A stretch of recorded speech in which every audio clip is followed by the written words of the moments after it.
तर मुंबई महापालिकेसाठीची भाजपची यादी उद्या जाहीर होणार आहे। कोअर कमिटीच्या बैठकीमध्ये निवडणूक तयारीचा आढावाही घेण्यात आलेला आहे। उमेदवारी जाहीर झाल्यानंतर नाराज कार्यकर्त्यांची मनधरणी करण्याची जबाबदारी आमदारांवर असणार आहे।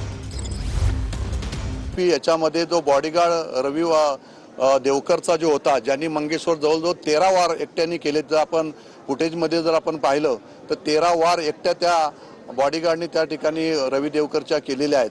तो बॉडीगार्ड हा वाल्मिक कराडचा साथीदार आहे आणि वाल्मिक कराडच्या बरोबर त्याच्या पेजवर पण त्याचं नाव आहे किंवा त्याच्यात ग्रुपवर तो आहे आणि अशा पद्धतीने तो धनंजय मुंडेच्या याच्यावर पण आहेत, त्या गडावरचे पण त्याच्यावरचे फोटो आहेत, त्याच्याकडचे सगळे आज फुटेजचा फोटो आम्हाला मिळालेले आहेत। तो बाहेरचा काय त्या ठिकाणचा भैया किंवा कोण नाही, तर तो ह्या बीडमधलाच असणारा गुन्हेगार आहे आणि तो तिकडनं वॉन्टेड येऊन या ठिकाणी रवी देवकरने त्याला खास ही हत्या करण्यासाठीच त्या ठिकाणी आणलेलं होतं। म्हणजे हे सगळं राष्ट्रवादी कनेक्शन आहे।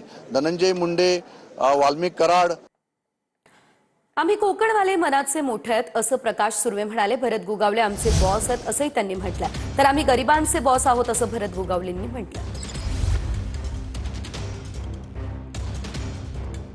आम्ही कोकणवाले खूप मनाने मोठे आहोत, जीव देणार पण शब्द मोडून देणार नाही। म्हणून छत्रपती शिवाजी महाराजांनी राजधानी आमच्या इकडे आणली की हे सर्व लढवय आहेत। आज खरोखर आनंद आहे की आपला चंद्रराज जोरकर त्याच्या सर्व टीमनी चांगला कार्यक्रम आयोजित केला आणि भरत शेठ येणार होता।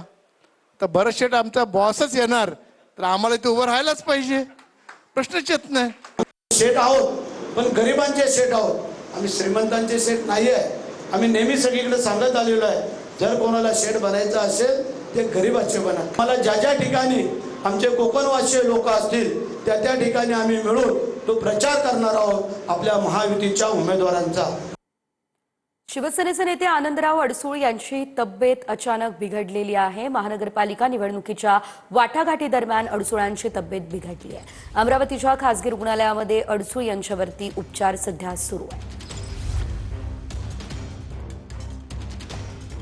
तर अमरावतीमध्ये महानगरपालिका निवडणुकीच्या वाटाघाटी दरम्यानच अडसूळांची तब्येत बिघडली आहे। अचानक त्यांना हॉस्पिटलमध्ये दाखल करण्यात आलेलं आहे।